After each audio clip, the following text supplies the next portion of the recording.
سلامونه قدرمنو لیدونکو او اوریدونکو هغه د ټول به تر دمګړۍ پورې راته راک روغ او خوشحاله اوسئ او د صحت جامې به په ځان ولرئ. دا د یو ځل بیا زموږ د انګلیسي د درس په دوام باندې نن درېیمه خپرونه ده چې هغه هم د مقدمې برخه ده.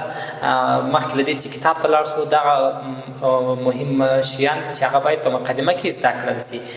درنو شاګردانو یادونه کوم چې نن بیا هم تاسو خپل کتابچې له ځان سره ولرئ او کوم شیان چې دلته په تخته باندې لیکل کېږي کوم شیان چې زه درته وایم هغه در سره نوټ ونیسئ. مهم نقطې انشاءالله چې دا به تاسو لپاره ډېر ګټور وي. دغه نوټ له ځان سره وساتئ او له ځانه څخه یې مه لرې کوئ. دا ډېره مهمه ده چې کوم نوټونه چې تاسو ونیسئ په درس په جریان کې هغه تاسو لپاره داسې یو حیثیت لري لکه د ټول عمر هغه قیمتي شیان چې له تاسو سره وي. یعنې که تاسې هغه شیان له ځانه خدای مه کړه لرې کوئ دا معنا چې تاسو په انګلیسي کې یو وخت ستونزې پیدا کوئ او یو وخت له مشکلاتو سره مخ کېږئ. هغه شیان تاسو ته په هغه وخت کومک کوي چې تاسې له مشکل سره مخ شئ. نو راځو خپل درس ته دوام ورکوو. لکه څنګه چې موږ تېر درس کې ویلي وو چې په راتلونکي درس کې به انشاءالله موږ دغه موضوعاتو باندې خبرې کوو د انګلیسي د تورو معنا په پښتو کې. یعنې موږ تاسو په پښتو ژبه کې د انګلیسي الف و با توري معنا کوو څه معنا لري. یوه ژبه هغه وخت زده کېږي چې کله د په خپله ژبه کې د هغې ژبې شیان ولوستو یا د خپلې ژبې او د هغې ژبې هغه سټرکچر ساختمان او توري سره مقایسه کړل. دا د دې سبب کېږي چې تاسې خپله ژبه خو مو زده ده هغه پردۍ ژبه مو هم زده سي. دوهم موضوع ترکیبي توري. موږ تاسې په تېر درس کې وویل چې د انګلیسي توري په دوه ډوله دي، یو ترکیبي دي او یو چې ترکیب یو انفرادي دي. انفرادي هغه توري دي چې په خپل ذات کې په خپله په یو حرف سره د یو حرف مخرج ادا کوي یا معنا ورکوي. او ترکیبي هغه توري دي چې له یو څخه اضافه دوه یا درې وي خو د یو حرف معنا ورکړي. درېیم موضوع د انګلیسي د زده کړې څو لارې نن لارې طریقې ډېرې دي خو نن هغه لارې چې ډېرې مهمې دي او موږ تاسې لاسرسی ورته لرو هغه یې موږ تاسې وایو. اول د انګلیسي تورو معنا پښتو ژبه کې موږ تاسو د انګلیسي تورو ټول اوله ورځ وویل په دې درس کې A B C D E F G H I J K L M N O P Q R S T U V W X Y Z. دغه توري چې موږ تاسې په انګلیسي کې وویل. نن یې معنا ښیي چې پښتو ژبه کې څه معنا لري. درونو اورېدونکو ورته متوجه اوسئ او درسره نوټ یې هم کړئ چې موږ تاسې انګلیسي حروف په پښتو کې څه معنا لري. انګلیسي توري موږ تاسې ویل چې شپږ توري دي مګر پښتو چې ته 38 وایي، څوک وایي چې 42 دي، څوک وایي چې 38. پښتو توري زیات دي تر هغو خو موږ تاسې د انګلیسي او د پښتو پرتله یا مقایسه کوو. الف پښتو ژبه کې الف معنا ورکوي لکه احمد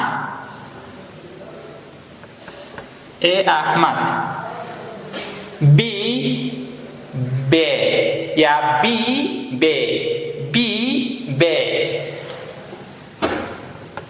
بی لکه مثلا بابا بی معنا ورکوي پښتو کې. سین یا سی د سین معنا او د کاپ معنا ورکوي. د سین معنا او د کاپ معنا ورکوي مګر موږ دلته سی اکثره ځای چې دا موږ په کاپ باندې معنا کوو. په هغه د ګرامري لحاظه چې کله واویل حرف د سی مخته راسي هلته کاپ ادا کېږي، کله چې مثلا کانسننټ راسي هلته سین ادا کېږي. سی مثلا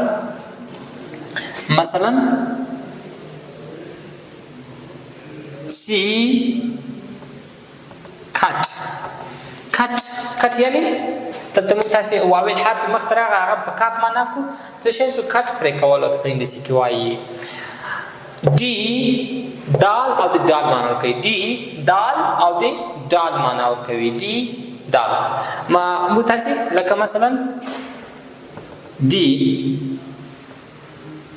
دا موږ تاسې به سوچه پښتو کې وایي بابا دادا لالا دا شیان موږ تاسې پښتو ژبې برخه ده.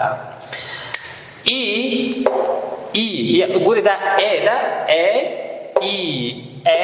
ای ای الف او حمزه اکثر جو کې ای څه ده حمزه په ځای باندې استفاده کیږي ای حمزه. مثالونه د ټولو تاسو ته په پښتو کې ورته برابرولای شي. اول پښتو کې ګور انګلیسي لغاتونه درته کزو ولیکم تاسو په سختيږي. پښتو کې بس حروف معنا زده کړئ او پښتو کې یو نوم یو لغات یو شی ورته استفاده کړئ. اف فی اف فی پینا ف عربي په متاس یو پیلرو یو فیلرو. اف د ف د عربي په معنا ورکوي. مثلا فرید فواد فتح متاس پښتو کې د نومونو تللو. جی د جم او د غاپ معنا ورکوي. جی د جم او د غاپ معنا ورکوي. جی جم او د غاپ معنا ورکوي. هغه ګرامر لحاظه کله واو حرف راسي په وخت متاس جم یا غاپ استفاده کوو وای هغه بیا ورسره خیر متاس وای جم د دوه حرف معنا ورکوي. جی د جم او د غاپ. اچ د ح او د ه معنا ورکوي. ح او د ه معنا ورکوي. آی د څه معنا ورکوي؟ د عین معنا ورکوي. آی د عین معنا ورکوي. مګر پښتو کې ځینې خلک دلته د آی څخه د یې استفاده هم کوي مګر هغه ډېر محدود ځایونه دي. اصل ګرامري لحاظه سوچه ګرامري لحاظه آی د عین معنا ورکوي پښتو کې. جا د ج او د جیم معنا ورکوي. ج او د جیم معنا ورکوي. کا د کاپ معنا ورکوي. کا د کاپ معنا ورکوي. ال د لام معنا ورکوي. ال د لام معنا ورکوي. ام د میم معنا ورکوي. ام د میم معنا ورکوي. ان د نون معنا ورکوي. ان د نون معنا ورکوي. او د الف او د عین معنا ورکوي.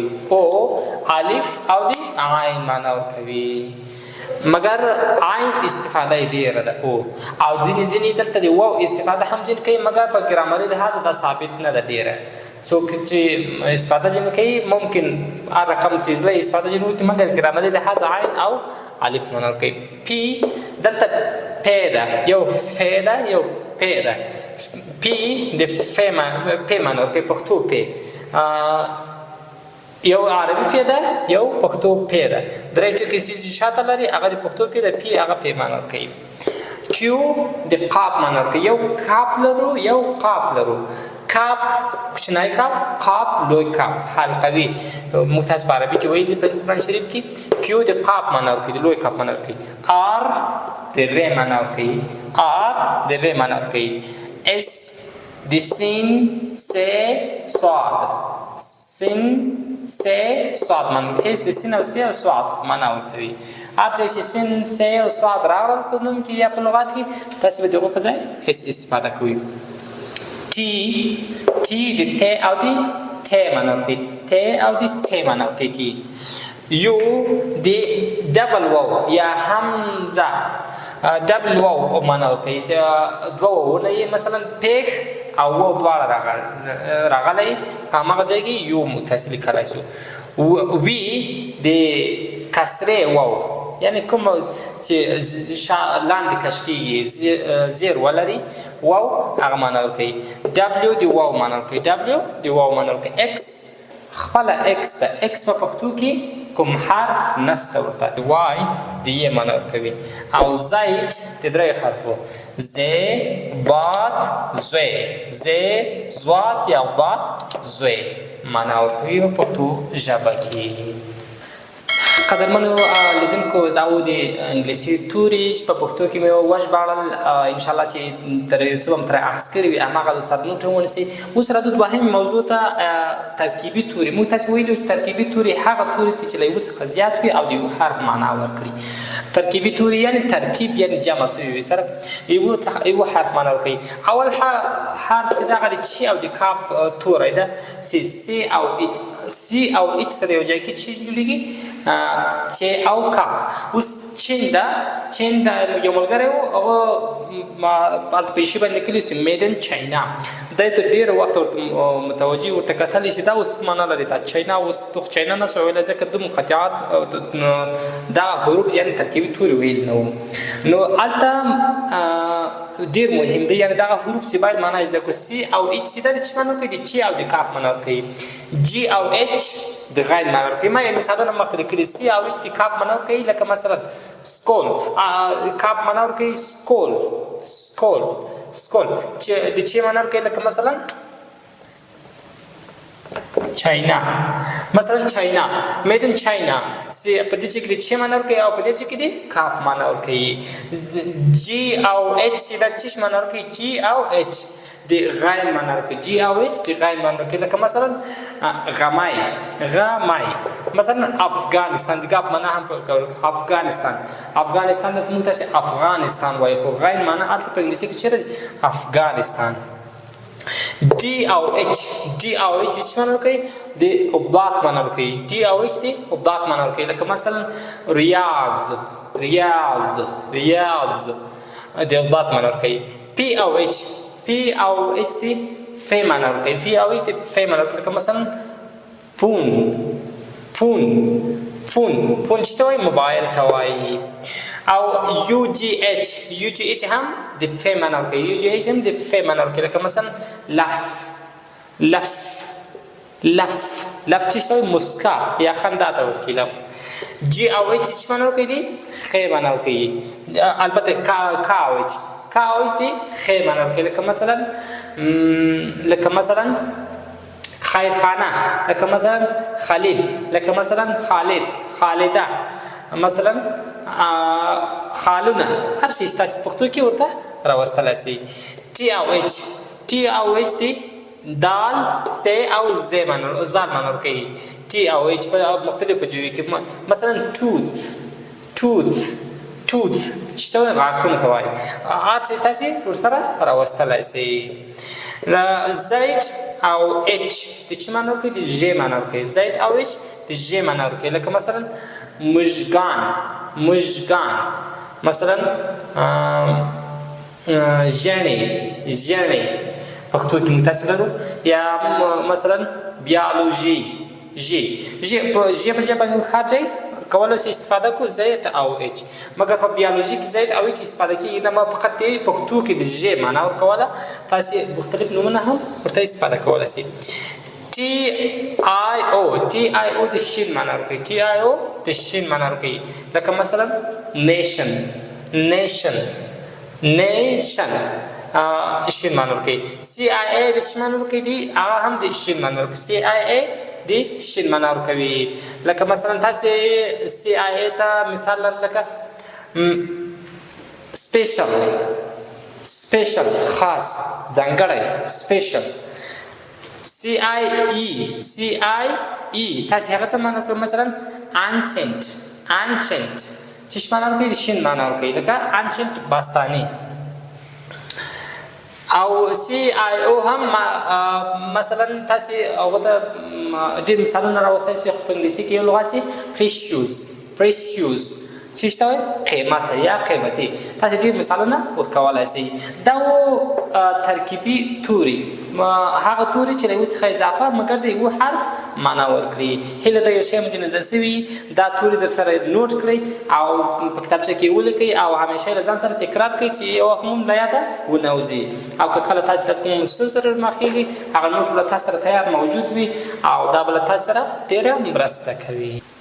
ښه قدرمنو لیدونکو او اوریدونکو، دا و پورتني دوه موضوعات چې یو ترکیبي توري و او بل د انګلیسي د تورو معنا په پښتو ژبه کې. اوس راځو دریم موضوع ته چې د انګلیسي د زده کړې څو لارې درته ښیم.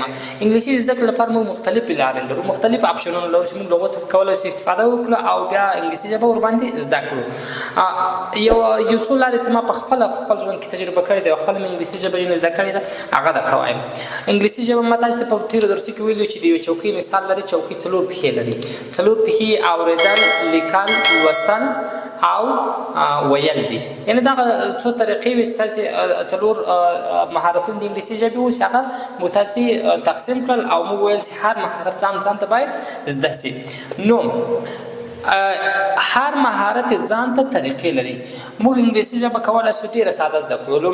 لومړی طریقه یې د یو ملګري درلودل چې هغه په انګلیسي ژبه پوهېږي د هغو سره همیشه خبرې کول په انګلیسي باندې غلط دي سي اشتباه دي سي مګر انګلیسي ژبه باید خبرې ورسره وکړي ملګری که داخل کې نه په خارج کې موږ تاسو آنلاین طریقې ډېر له فیسبوک او انټرنیټ له هر څه استفاده کوو خارج کې یو ملګری ولرو حد اقل تاسو یو ملګری سره شناخت پیدا کړو چې هغه چې موږ هدف دی چې هغه انګلیسي زده کړو دغه سره انګلیسي شروع کړئ یا په ویډیو یا په مثلا په لیکلې بڼه هر رقم څه کوي دا ملګری درلودل تاسو په انګلیسي کې ډېره مرسته سره کوي تاسو له هغو څخه ډېر شیان زده کوئ هغو ته ووایئ چې ما هدف دا ده هغو ته هر وخت په روزګار وخت کې خبرې کوئ دوهم یو ویډیو یا سریال یا فلم سم موږ تاسې له چوکاټ او پښتني شریعت سره برابر وي داسې سریال یا فلم پیدا کړئ ستا اوس ډېر فلمونه شته صلاح الدین ایوبي یا مثلا کوم فلمونه چې په انګلیسي باندې ژباړل شوي دي هغه تعقیب کړئ له هغو څخه تاسې انګلیسي ډېره زده کولی شئ یا هغه ویډیوګانې چې خاص انګلیسي د زده کړې لپاره لکه موږ یوټیوب چینل یا داسې نور ویډیوګانې دي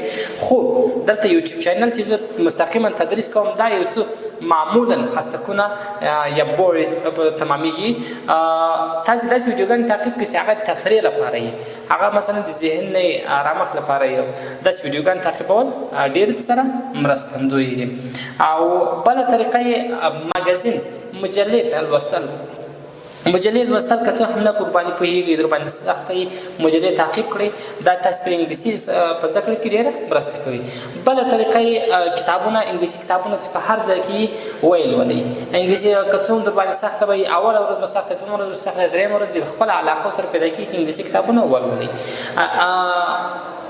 کولای شي هر ځای چې د ډاکټر نسخې که مثلا کومه ورقه په المارۍ کې مثلا په کتابو په منځ کې هر ځای چې تاسې یو هدف ځان ته وټاکئ چې انګلیسي ژبه به زده کوئ نو که په هره ورقه باندې تاسو د انګلیسي یو حرف یو لغات یو کلمه یو مثلا یو جمله وینئ تاسو کوشش وکړئ هماغه ووایاست انګلیسي ژبه په زده کړې کې به تاسو سره مرسته وکړي بله طریقه یې تاسې کولی شئ انګلیسي اډیوګانې یا انګلیسي غږونه یا انګلیسي صوتیانې یا انګلیسي اوازونه چې واورئ د هغو لوستل تاسو سره ډېره مرسته کوي